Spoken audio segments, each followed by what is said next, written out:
This is Sam King from the Yale Forum on Religion and Ecology. I'm lucky today to be joined by my friend and classmate, Liz Burkemper, by this beautiful oak tree here in New Haven, Connecticut. And we're here to have a discussion about Liz's journey into the field of religion and ecology and where it's led her. Liz Burkemper serves as program coordinator for the Life Worth Living program at the Yale Center for Faith and Culture. Liz grew up on a rural Missouri farm, but has devoted her recent years to learning on the East Coast, receiving a BA in Peace Studies and Sustainability from the George Washington University in 2020 and an MAR in Religion and Ecology from Yale Divinity School in 2022. Prior to joining this program, she worked as a research assistant at the Yale Forum on Religion and Ecology. To the center, she brings her love of Thomas Merton, Thich Nhat Hanh, and Ross Gay, as well as her interest in cultivating attentiveness and responsiveness to multi-species entanglements in everyday life. When she's not at the Yale Center for Faith and Culture, Liz loves exchanging snail mail, taking long walks, hiking, playing tennis, and doing farm work at her family's home in Missouri. Thanks so much for taking the time to chat, Liz. Thanks, Sam. So I'd love to start this conversation by just hearing a little bit more about your background and especially the Midwestern landscapes and the creatures that have nourished your journey over the years. Yeah, I grew up on a hobby farm in rural Northeast Missouri. It's like historically a farming community, and the Midwest is like so deeply my home. I grew up on the same land that my father and his father grew up on, fourth generation in that area of Missouri, and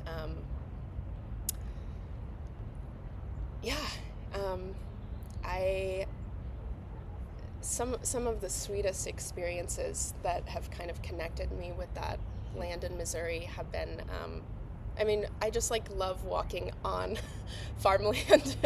I really miss walking on farmland rather than sidewalks. That's sometimes difficult for me living in the city and living on the East Coast. In the 90s, my dad and his siblings, along with his father, planted thousands of black walnut trees and kind of grew these orchards on the farm. And I grew up pruning those trees, walking among them, collecting black walnuts every 3 years. When they're every 3 years there's this giant crop, and you can collect truckfuls and bring them to kind of natural product companies that make things with black walnuts. And to this day, black walnut, the smell of a green black walnut before it's kind of gone black or brown is my favorite scent. My grandpa, he passed away last year, but he also had an immense passion for Missouri prairie, and he planted in his late years, in his late 70s and 80s, would plant fields of Missouri wildflowers. And to just walk among them, among the butterflies and the birds and the deer who are all enjoying them at the same time, that is an experience that has just stayed with me and that I return to.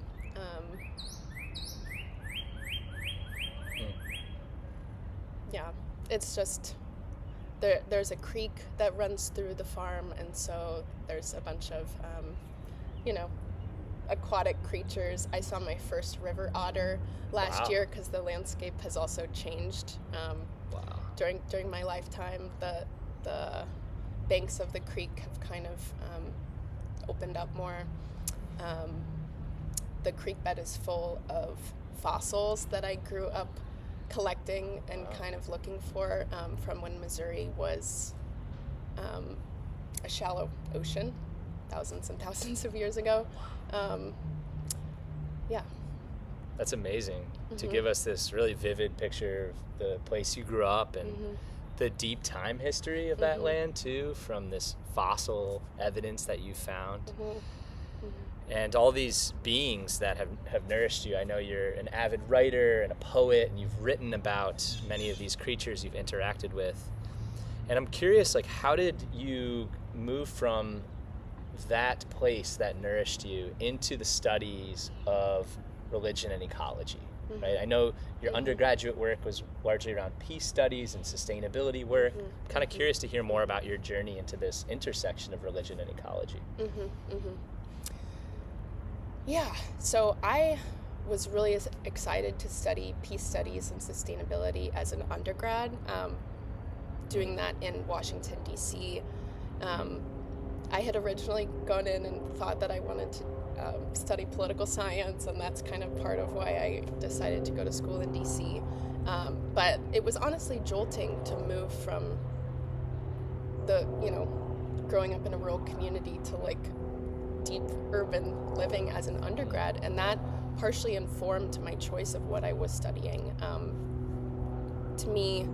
For peace studies allowed me to take, it was kind of like an interdisciplinary program at George Washington University, and that allowed me to take history, religion, philosophy, English classes, and that kind of like mesh work really helped me kind of make sense of my experience in a new environment, and kind of the difficulties of,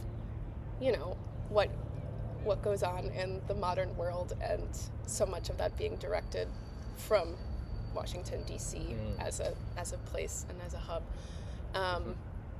So I really enjoyed that coursework, but something that was missing from kind of cobbling together peace studies and sustainability coursework was like the deep spiritual dimension of it. And so religion and ecology, as soon as I heard of it, I was like, this is going to be so important for me in my academic and personal formation. So I think one of the questions that really brought me to the religion and ecology program at YDS is, what are the spiritual implications of the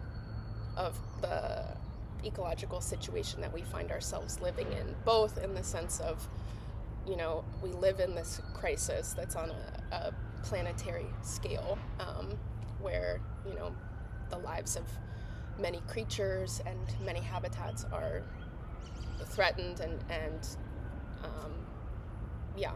just continuing to like experience hardship. But also kind of our ecological situation that we're just like naturally existing in all the time as earthlings, and as kind of beings who live in this web of interdependence. I think there's so much to be said about and to be discovered about like the spirituality of that, and our responsibility to this web of relationship. And so then I was really excited to study that at the Divinity School, and in particular I focused my studies on eco-poetry. Was very excited that there's so many good poetry and literature courses that kind of can fit within the religion and ecology framework, and kind of the way that that eco-poetry and poetry in general like says really deep things about the world, and speaks to a different part of ourselves than our ordinary kinds of forms of communication with one another. And the way that eco-poetry brings our attention to things that probably deserve our attention in the small details of our relationships and our everyday life. So I focused on the way that eco-poetry can help us bring our attention to and cultivate our attentiveness towards kind of these entanglements with the more than human world. To me, this is both a this has been both a subject of academic curiosity, but also kind of personal curiosity and my interest in, making sense of the complexities of our interconnectedness and the grief and the difficulty and the joy and delight that's like all wrapped up in our interconnectedness with the world of humans and the more than human world. So religion and ecology has like encountering it, being formed by it, has helped me kind of meet those questions that I was starting to think about as an undergrad, but didn't have the kind of like academic resources available to think about. So grateful that the program exists, but also just kind of helped me make sense of, I'm a young person growing up in, the modern like consumer world, a world of climate crisis. Like, how do you like,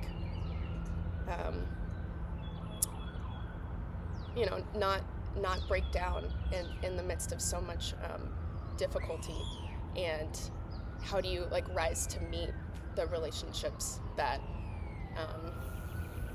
are just embedded in the world. Thank you for sharing so widely about your journey and the various tributaries of your studies around ecological issues, both the political dimensions and being, at a place like Washington, D.C., to be in such a epicenter of political life and to approach ecological issues from that lens, but then also to really deepen into the literary and the spiritual dimensions of our connection to the more than human world that you're speaking to. And I appreciate the way that you spoke about the role of poetry and sort of making lyrical our connection to the more than human world, right? In ways that even move beyond academic prose sometimes, and the way that poetry opens up these different ways of being and ways of knowing and ways of relating to the world that even like analytical prose doesn't always capture. And so I admire that you've been able to thread together, religious studies, ecology, climate issues, and the literary dimension, and in the way that can speak to our grief and our anguish, the pain we feel around ecological loss, but also the hope and the resilience and the beauty, the experience of wonder that animates so much of what we do. So I'm curious, where has this journey taken you recently? You're working for the Center for Faith and Culture. I'm curious, what kind of work are you doing these days, and where has your craft of writing taken you? Yeah, so working with the Life Worth Living program has been really a wonderful experience. The program is centered on bringing the big questions of life to college students and beyond, and kind of making sure that we attend to questions of meaning, and asking not only like what should I want out of my life, but like what's worth wanting. What kind of lives can we live that are worthy of our shared humanity, of our the gift of living on Earth. And it's been really special. I've gotten to like meet people around the world who are kind of asking these questions for themselves and wanting to bring them into the classrooms. I wish I could have taken a course called Life Worth Living as an undergrad. I think that would have helped me in my kind of like figuring my way through school. But also there's this central question in kind of like the Life Worth Living program and framework of like, to whom are we responsible for living a good life, as in a life that lives up to our vision of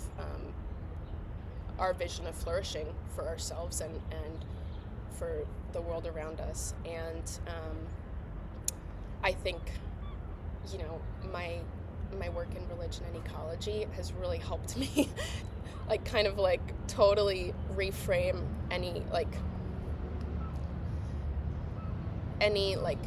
silly or kind of like misinformed senses of responsibility that I grew up with having, because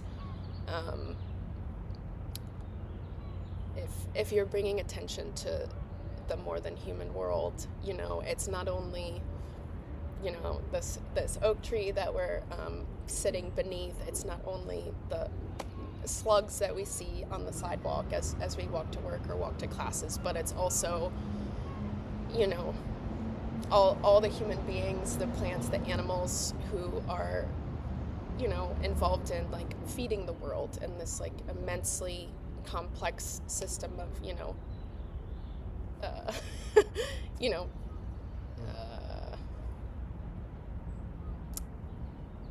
I'm struggling to describe it.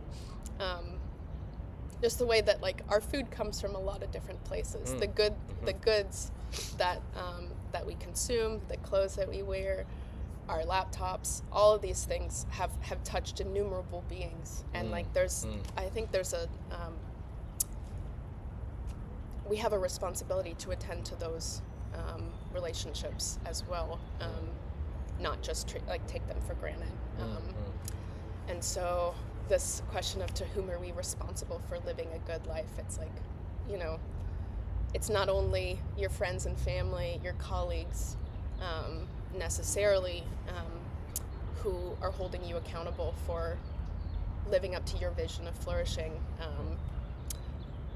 but you know, there's this world that we live in, this earth, this planet, which is struggling. We also have a responsibility to attend to our own flourishing and, you know, and to attend to it in a way that contributes to the flourishing of all life. So that question has been really important to me. I've also been kind of bringing my background in religion and ecology to my work with the International Thomas Merton Society. Thomas Merton has been a friend that I've walked with since high school, and I just like love his work on contemplation and his sense of vocation as a writer. But I'm currently working on preparing a workshop called Attending to Multispecies Worlds with Thomas Merton, and kind of thinking through, he had this, you know, this really robust daily journaling practice, and you know, in the last handful of years of his life, lived in this hermitage, you know, in Kentucky, surrounded by Kentucky bluegrass and hills, and he would see deer and birds, and like it was not only like a part of his daily contemplation to kind of attend to the world of like many species around him, but also sometimes even in the theology that he was writing. One of my favorite quotes of Merton's is, for me to be a saint means to be myself. And he writes about trees like automatically being saints, because like the more than human world, like I don't know how to say it in like a grammatically correct way, but they just like be themselves. Like there's just like a sense of like following, you know, doing and being on earth what they're meant to do. And there's this sense of like human beings have, you know, lost that, gotten a little confused about like what it is that we're meant to do on earth and who it is we're meant to be for the world around us, what kind of relationship we're supposed to have. And so yeah, I love thinking with Merton on that. So that's been very exciting. And also there's a lot of work on Thomas Merton and the environment, but been kind of like it's been kind of like at a distance, and I think like he has a more intimate relationship with the world around him than has previously been written about. So I'm excited to kind of be bringing that to the Merton world. Wow. Wow, that's amazing. I'm so glad you're sort of delving into his rich contemplative depths and its ecological dimensions. You know, I think I went to a exhibit once on Thomas Merton's nature photography, as I recall, at Wisdom House, and yeah, he obviously had this deep contemplative ethos. I know Sister Kathleen Dagnan at Iona University, she directs the Dagnan Center for Earth and Spirit, and she has been both very involved with the Merton Society and also the Thomas Berry Circle for contemplative ecologists. And so I think there's a really rich sort of intersection among those thinkers, those great beings of our time, around this livingness of a sacred earth community. And I loved what you said too about expanding our understanding of flourishing beyond a kind of individualistic human flourishing, right? To this idea, Robin Wall Kimmerer says all flourishing is mutual, right? She has that quote in her recent book on the sarvisberry. And I'm really glad you're bringing that sort of expansive framing of flourishing to the Center for Faith and Culture. That, you know, how can we flourish if our air is polluted, or our water is not clean, right? Or our animal and plant relatives are suffering somehow. So I think that's a really important sort of expansive understanding of flourishing you're bringing forth. So as we come to a close here, Liz, is there any way that folks can learn more about your work, or any sort of parting message from you about what our listeners can take forward from the amazing insights you've shared?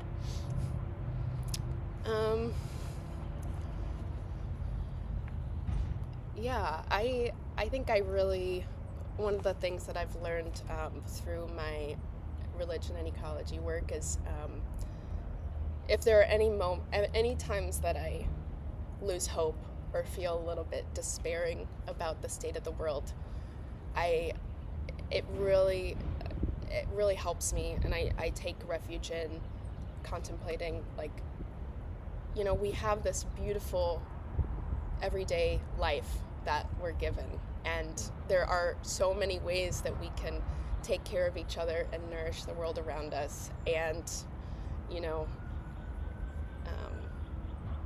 there's like so much to give gratitude to in everyday life, whether that's through journaling or whether that's through, you know, stopping on a walk and just attending to some miracle of a moment that if you're